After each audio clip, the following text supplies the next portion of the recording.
दोस्तों, अगर आप वीडियो मिक्सिंग सीख कर नाम और पैसा कमाना चाहते हैं तो फिर ये चैनल आपके लिए ही है। नमस्कार दोस्तों, स्वागत है आप सभी लोगों का हमारे YouTube channel play edit solution में। इस चैनल पे मिलता है आपको सोल्यूशन के साथ साथ विश्वास भी। तो आशा करता हूँ कि आप सभी लोग अच्छे होंगे और मैं भी ठीक हूँ। दोस्तों, आपको वीडियो मिक्सिंग से संबंधित कोई भी प्रॉब्लम हो, वो प्रॉब्लम हार्डवेयर से संबंधित हो या फिर सॉफ्टवेयर से संबंधित, आप मुझे व्हाट्सएप या कॉल करिए और सोल्यूशन लीजिए बिल्कुल फ्री। दोस्तों, डोंगल पे हम शादी का वीडियो एडिटिंग किस तरीके से कर सकते हैं, इसके ऊपर आज मैं ये कंप्लीट वीडियो बना रहा हूं। और इस वीडियो में फुटेज कटिंग से लेकर के और क्लोजअप रिप्लेस और विधि प्रोजेक्ट टाइटल एडिट करना और teaser highlight song pre wedding, ये सारी चीज़ें मैं इस वीडियो में आप लोगों को कवर करके बताने वाला हूं। और ये वीडियो मैं इसलिए बता रहा हूं कि बहुत ऐसे मेरे बंधु हैं जो मेरे द्वारा या कहीं से वीडियो एडिटिंग का डोंगल खरीद लेते हैं और फिर वो काम नहीं कर पाते, सामने वाला उनको सपोर्ट नहीं करता है।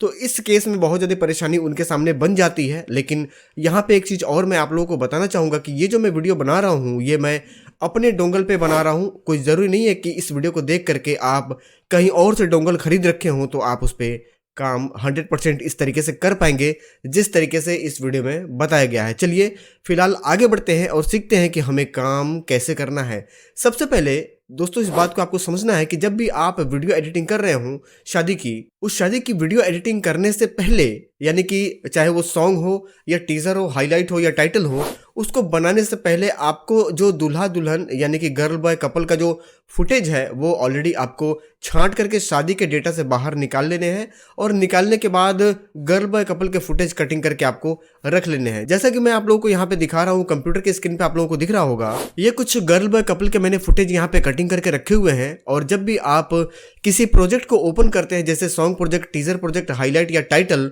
तो यहीं से आपका गर्ल बॉय कपल का फुटेज ऑटोमेटिक उसमें रिसीव हो जाता है और ऑटोमेटिक वो डिज़ाइन जो बनी बनाई डिज़ाइन है, रेडीमेड डिज़ाइन है, यहीं से गर्ल बॉय और कपल वहाँ पे रिसीव होता है। लेकिन यहाँ पे एक ध्यान देने वाली बात और भी है कि जो ये फुटेज रखा गया है, इसका एक निश्चित फोल्डर है। आप अगर उस फोल्डर में ये फुटेज नहीं रखते हैं और इसके समय आप अगर निर्धारित नहीं करते हैं तो फिर ये फुटेज वहाँ पे रिसीव नहीं होगी। तो सबसे पहले फुटेज कटिंग के बारे में हम जान लेते हैं। जैसा कि आप कंप्यूटर स्क्रीन पे देख रहे होंगे दोस्तों, यहाँ पे आपको 5 बॉय के और 7 कपल के और 7 गर्ल के फुटेज आपको दिखाई दे रहे होंगे, जैसे कि B01 से लेकर के B05 तक, और यहाँ पे C01 से लेकर के C07 तक, ठीक है। और यहाँ पे गर्ल का यानी कि G01 से लेकर के G07 तक का पूरा कंप्लीट फुटेज आपको कटिंग करके यहाँ पे रखना है। ये फुटेज जो दोस्तों कटिंग होगी, ये कटिंग होगी 25 सेकंड की। और जो इसका कटिंग करके जो रेंडर आप करेंगे, जो फॉर्मेट है वो फॉर्मेट है H264। आपको H264 में इसको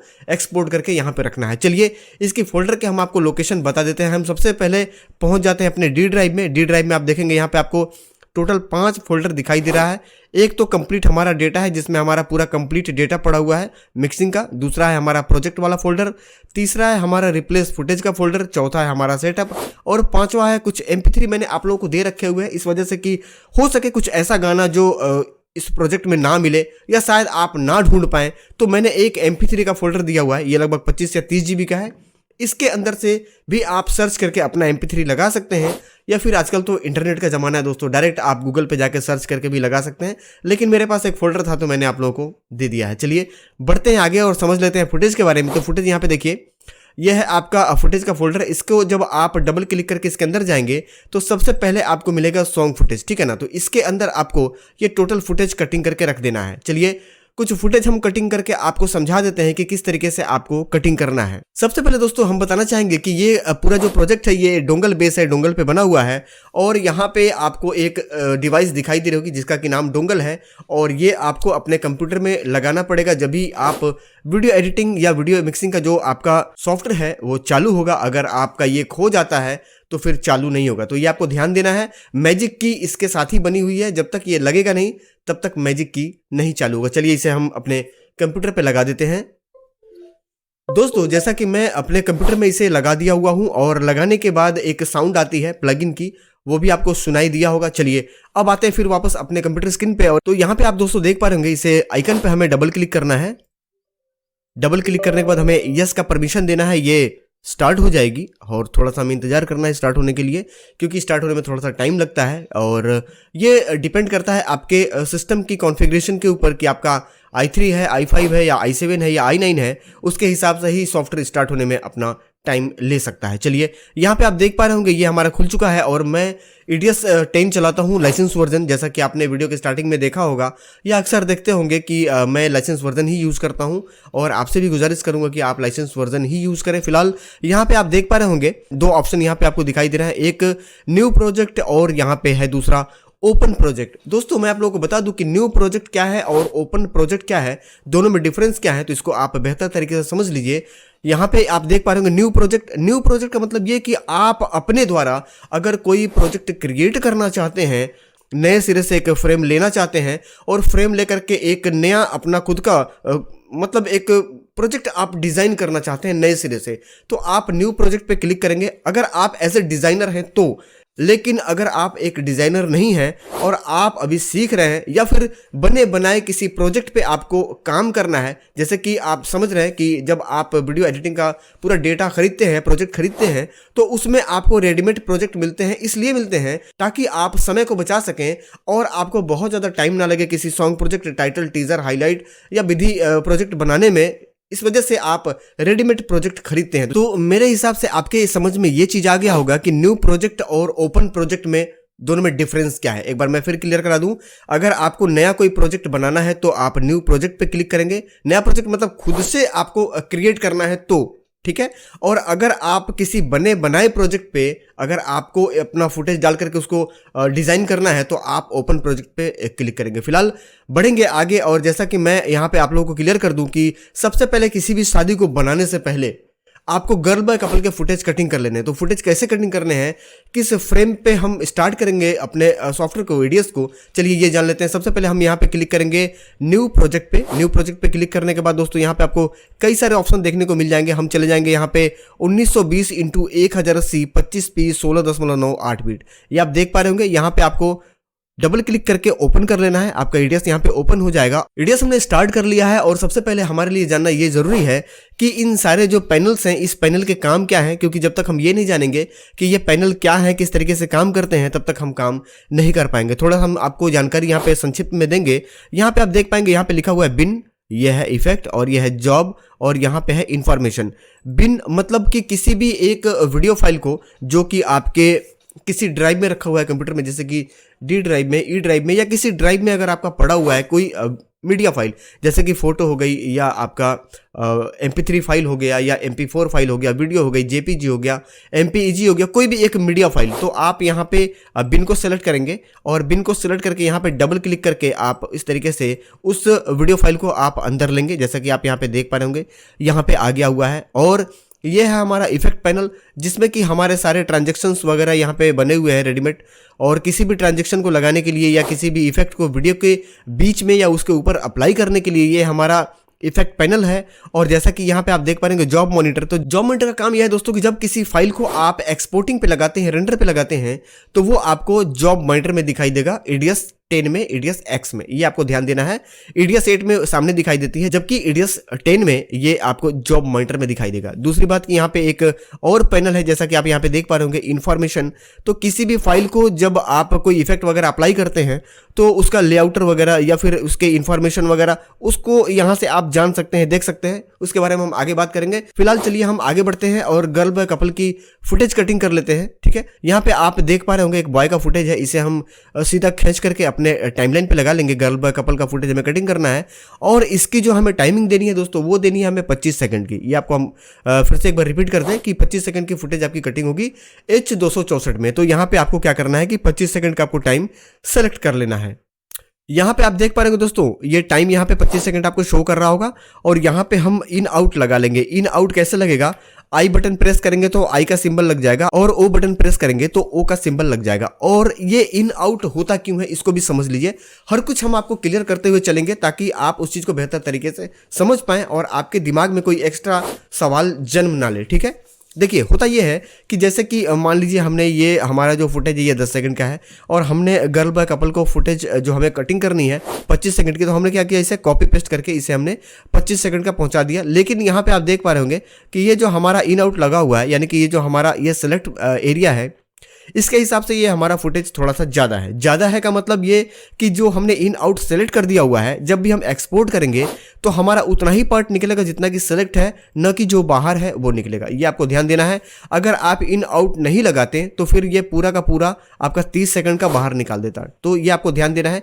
जैसे मान लीजिए कि आपने पूरी 3 घंटे की एक शादी बना ली और आपको निकालना है 1-1 घंटे का 3 पार्ट, और अगर आप इन आउट लगा करके नहीं निकालते हैं, 1 घंटे का आप सिलेक्ट नहीं करते हैं इन आउट लगा करके, और अगर आप एक्सपोर्ट करते हैं ये सोच करके कि 1 घंटे का निकलेगा, तो ऐसा बिल्कुल नहीं है। वो पूरा 3 का 3 घंटे निकाल देगा और आप परेशान हो जाएंगे कि भाई ये तो बहुत ज़्यादा जीबी बन गई, या हमें चाहिए ही था 1 घंटे का, ये 3 घंटे का निकल गया। तो यहाँ पे आपको ये समझना जरूरी है कि जब भी आप किसी फाइल को रेंडर करें, एक्सपोर्ट करें, तो इन आउट जरूर लगा लें। चलिए यहाँ पे हमने 25 सेकंड सेलेक्ट करके हमने इन आउट लगा लिया हुआ है, और यहाँ पे हम प्रेस करेंगे अपने कीबोर्ड बटन से F11, या फिर चले जाएंगे फाइल में और यहाँ पे चले जाएंगे हम एक्सपोर्ट में। एक्सपोर्ट पे जाने के बाद यहाँ पे आप देखेंगे आ रहा होगा प्रिंट टू फाइल का ऑप्शन, और इसका शॉर्टकट है F11, ठीक है ना। तो आप यहाँ से भी कर सकते हैं, या फिर आप चाहें तो कीबोर्ड से भी प्रेस कर सकते हैं F11। चलिए यहाँ पे हम सेलेक्ट कर लेंगे H264, तो यहाँ पे आप देख रहे होंगे H264 ABC, ये हमको सेलेक्ट कर लेना है, और इसी में हमें सारे फाइलों को एक्सपोर्ट करना है जो हमें फुटेज कटिंग करनी है। तो इसको हम सेलेक्ट करके यहाँ पे सिंपली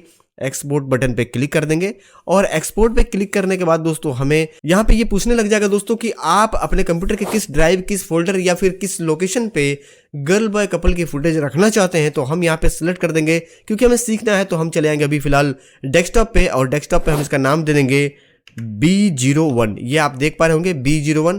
गलती से आपको B01 के जगह पे B01 नहीं लिख देना है, ये अक्सर लोग गलती कर देते हैं। यहाँ पे आपको मैं एक बार टिप्पणी कर दे रहा हूँ ताकि आपके दिमाग में ये चीज़ तरोताज़ा बनी रहे। आपको टाइप करना है B01 और आपको सीधा यहाँ पे सेव बटन पे क्लिक कर देना है। यहाँ पे आप सेव बटन पे क्लिक करेंगे, थोड़ी देर में ये एक्सपोर्ट होकर के डेस्कटॉप पे चली जाएगी। चलिए चेक कर लेंगे हम कि डेस्कटॉप पे हमारी पहुंच गई है या नहीं। यहाँ पे आप देख पाएंगे दोस्तों, जॉब मॉनिटर पे क्लिक करने पे यहाँ पे आपको रेंडर का जो टाइमिंग है वो शो करता है, और ये रेंडर हो चुकी है। मैं आपको यहाँ पे मिनिमाइज करके दिखा दूं कि ये हमारा बॉय का फुटेज कटिंग हो गया है। चलिए दोबारा हम एक और फुटेज कटिंग कर लेते हैं। फिलहाल ये पहले वाला हम यहाँ से हटा देंगे और चले आएंगे वापस बिन पे, और हम ले लेंगे यहाँ पे अपना दूसरा वाला फुटेज। वापस हम इसको फिर से कॉपी पेस्ट कर लेंगे, Ctrl+C Ctrl+V और फिर Ctrl+V। Ctrl+C से कॉपी होता है दोस्तों हाईलाइट करके, और Ctrl+V से पेस्ट होता है। ये आपको हमेशा ध्यान देना है। चलिए F11 बटन प्रेस करेंगे, वापस फिर हम एक्सपोर्ट पे क्लिक करेंगे। डेस्कटॉप का लोकेशन हमारा ऑटोमेटिक सेलेक्ट हो चुका है, और यहाँ पे फिर हम टाइप कर देंगे B02 और एंटर प्रेस कर देंगे, और फिर चले आएंगे हम अपने जॉब मॉनिटर में। यहाँ पे देखेंगे हमारा रेंडर हो रहा है या नहीं हो रहा है। तो यहाँ पे आप देखिए रेंडर हो रहा है। इस तरीके से आपको 5 बॉय का फुटेज कटिंग कर लेना है। अब चलिए बढ़ेंगे आगे, और एक आध दो फुटेज हम आपको कपल का भी और गर्ल का भी फुटेज कटिंग करके दिखा देते हैं। तो यहाँ पे वापस हम इसको हटा देंगे। ये मान लेते हैं कि हमने सारा ये बॉय का कटिंग कर लिया है, और एक बैक स्पेस बटन दबा करके बैक आ जाएंगे, और यहाँ पे हमारा कपल का है। इसे हम फिर अपने बिन में ले लेंगे। बिन में लेने के बाद ये टाइमलाइन हम फिर से अपना क्लियर कर देंगे। यहाँ पे हम कपल का उठा करके लगा लेंगे, और ये हमारा हाईलाइट है। Ctrl+C + Ctrl+V हम फिर से कीबोर्ड से प्रेस करेंगे। ये हमारा 25 सेकंड से आगे बढ़ चुका है, लेकिन हमने इन आउट लगाया हुआ है। कहीं से कोई दिक्कत नहीं, 25 सेकंड ही निकलेगी। वापस हम अपने कीबोर्ड से F11 बटन प्रेस करेंगे, एक्सपोर्ट पे क्लिक करेंगे, और चले जाएंगे फिर अपने डेस्कटॉप पे, और नाम दे देंगे C01। तो हमने प्रेस कर दिया C01, हमने फिर से एंटर प्रेस कर दी, और ये भी हमारा फुटेज एक्सपोर्ट होना चालू हो गया होगा। जैसा कि आप यहाँ पे देख पा रहे होंगे, ये हमारा एक्सपोर्ट हो चुका है। वापस से ये मान लेते हैं हम बिन में आकर के कि हमने कपल के भी 7 फुटेज कटिंग कर दिए हैं, और वापस हम चले आएंगे फिर अपने बिन के अंदर डबल क्लिक करके, और यहाँ पे आ जाएंगे गर्ल में। गर्ल का भी फिर हम यहाँ पे फुटेज ले लेंगे। चलिए यहाँ पे टाइमलाइन पे जो हमारा कपल का है इसे हम डिलीट कर देंगे। गर्ल का लेकर के हम यहाँ पे ड्रैग एंड ड्रॉप करके लगा देंगे, और कॉपी पेस्ट करके हम फिर वापस इसे हम यहाँ पे पूरा कर देंगे। 3 हमने कॉपी पेस्ट करके मल्टीप्लाई कर दी यहाँ पे, तो 3 फुटेज में हमारा ये पूरा हो गया है। और फिर हम वापस F11 प्रेस करेंगे, चले आएंगे फिर यहाँ पे हमारा ऑटोमेटिक सिलेक्ट है H264, क्योंकि एक बार हमने ऑलरेडी उसे सिलेक्ट कर दिया हुआ है। एक्सपोर्ट पे हम क्लिक करेंगे, वापस से हम आ जाएंगे अपने डेस्कटॉप पे, और यहाँ पे दे देंगे G01। हम एंटर बटन प्रेस कर देंगे, और ये भी हमारा गर्ल का फुटेज कटिंग हो चुका है। और वापस हम इसको मिनिमाइज कर देंगे। मिनिमाइज करने के बाद हम चले आएंगे अपने डेस्कटॉप पे, और यहाँ पे आप देख पा रहे होंगे कि बॉय का हमने 2 कटिंग किया था, था 2 आ गए हैं, कपल का हमने 1 किया था 1 आ गए हैं, और गर्ल का हमने 1 किया था 1 आ गए हैं। टोटल फुटेज आपको कितनी कटिंग करनी है एक बार मैं आप लोगों को फिर बता दूं कि 5 बॉय के 7 कपल के 7 गर्ल के टोटल 19 फुटेज होंगे। चलिए एक बार ड्राइव खोल करके हम आपको फिर से क्लियर कर दें ताकि आप सुनिश्चित कर लें कि टोटल फुटेज कितनी रहती है। यहाँ पे आप देख पा रहे हैं दोस्तों कि यहाँ से लेकर के यहाँ तक 5 बॉय का है, यहाँ पे आपको पूरी जानकारी मिल रही होगी नीचे, और कपल का यहाँ से लेकर के यहाँ तक यानी कि C01 से लेकर के C07 तक 7 फुटेज आपके कपल के हैं, और गर्ल का भी आपको टोटल 7 फुटेज कटिंग करना है। टोटल अगर आप सिलेक्ट करेंगे तो आपको 19 फुटेज दिखाई देगी। और एक अहम जानकारी मैं आप लोगों को और दे दूं, एक फुटेज की अगर आप प्रॉपर्टी चेक करते हैं तो तकरीबन 54 MB के आसपास आना चाहिए। ये बहुत ज़रूरी है क्योंकि कई बार जो मेरे बंधु फुटेज कटिंग करते हैं, फुटेज की फॉर्मेट चेंज कर देते हैं तो वो रिस्टोर नहीं होती है, क्योंकि 54 MB से अगर बहुत ज़्यादा नीचे है, इनेबल कन्वर्जन पे अगर आपने चेक मार्क लगा दिया हुआ है तो फिर प्रॉब्लम खड़ी हो जाएगी और आप रिस्टोर नहीं कर पाएंगे। ये आपको हमेशा ध्यान देना है। तो जिस तरीके से काम को बताया जा रहा है उस तरीके से अगर आप काम करते हैं, मेरी ये गारंटी है कि आप 100% सफल होंगे। चलिए आगे बढ़ते हैं और ये मान लेते हैं कि हमने सारे फुटेज कटिंग करके अपने इस फोल्डर में रख दिया हुआ है। फोल्डर का नाम क्या है एक बार हम आपको फिर क्लियर कर दें। डी ड्राइव में जब आप आएंगे तो यहाँ पे आप देखेंगे प्ले एडिट रिप्लेस फुटेज, इस फोल्डर के अंदर आपको जाना है, और जो पहला फुटेज का फोल्डर है यहाँ पे जो कि सॉन्ग फुटेज के नाम से है 1 नंबर पे, इसके अंदर ही आपको 5 बॉय का 7 कपल का 7 गर्ल का फुटेज यहीं पे या तो कटिंग करके इसको रिप्लेस कर देंगे या फिर कहीं और एक्सपोर्ट करने के बाद इसमें कॉपी करके पेस्ट कर देंगे, और जो हमारा डेमो वाला है या जो पहले आपने शादी बनाई थी उसको यहाँ से डिलीट कर देंगे। उम्मीद करता हूँ दोस्तों कि फुटेज कटिंग किस तरीके से करना है डोंगल पे वीडियो एडिटिंग करते टाइम में ये आप बेहतर तरीके से एक शानदार तरीके से समझ गए होंगे। और सबसे पहले फुटेज ही क्यों कटिंग करनी है इसके विषय में भी हम थोड़ी सी बात कर लेते हैं।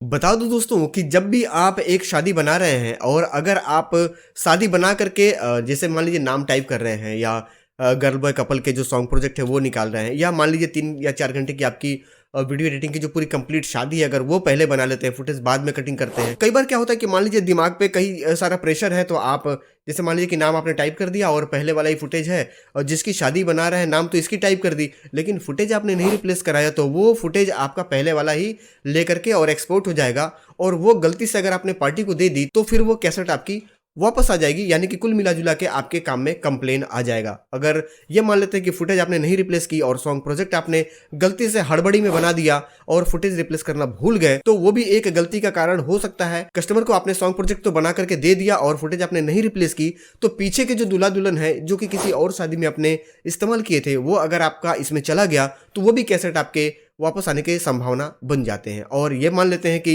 जैसे कि आप ये सोच रहे हैं कि नहीं चलो पहले 3-4 घंटे की शादी है उसको हम पहले पूरी कंप्लीट मिक्सिंग कर लेते हैं, मिक्सिंग करके हम सेव कर लेंगे, बाद में हम अपना फुटेज रिप्लेस कर लेंगे और एक्सपोर्ट कर लेंगे। तो कई बार ऐसा हो जाता है, जो मजे हुए कलाकार नहीं है उनके साथ ही अक्सर होती है कि हड़बड़ी में उन्होंने जब उस फाइल को उठाया, मतलब प्रोजेक्ट को उठाया कि भाई अब आज कस्टमर आ रहा है हमको जल्दी से बना करके देना है, और याद रहता नहीं कि हमने फुटेज कटिंग की है उसकी, तो उस स्थिति में क्या है कि जो ऑलरेडी पहले से कटिंग फुटेज करके आपके ये डी ड्राइव में पड़ा हुआ है रिप्लेस फुटेज वाले में, आपने रिप्लेस नहीं कराई, आप भूल गए और उसी पे आपने पूरी 3 घंटे की शादी रेंडर कर दी। तो पहली बात तो 3 घंटे का शादी रेंडर करने में जो टाइम गया वो बर्बाद। दूसरी बात कि उस कैसेट को तो वापस आना ही आना है 100%, क्योंकि जहां जहां गर्ल बॉय कपल के फुटेज यूज हुए हैं, जहां जहां इफेक्ट लगे हुए हैं, वहां दूसरे की गर्ल बॉय कपल फुटेज आएगी और जो आपका टाइमलाइन पे मेन डेटा है वो दूसरे का आएगा। तो यहां भी आपका कैसेट वापस आना एकदम तय है। तो कभी भी ये नियम है कि जब भी किसी शादी को आप उठा रहे हैं टाइमलाइन पे बनाने के लिए, शादी बनाने से पहले सबसे पहला काम यह है कि आप फुटेज रिप्लेस करके अपने फोल्डर में रख लें, उसके बाद ही आप काम को आगे बढ़ाएं। उम्मीद करते हैं कि मेरे द्वारा दी गई जानकारी से आप संतुष्ट होंगे। चलिए आगे बढ़ते हैं और सीखते हैं कि फुटेज कटिंग करके यहाँ पे रखने के बाद सबसे पहले अब क्या करना है।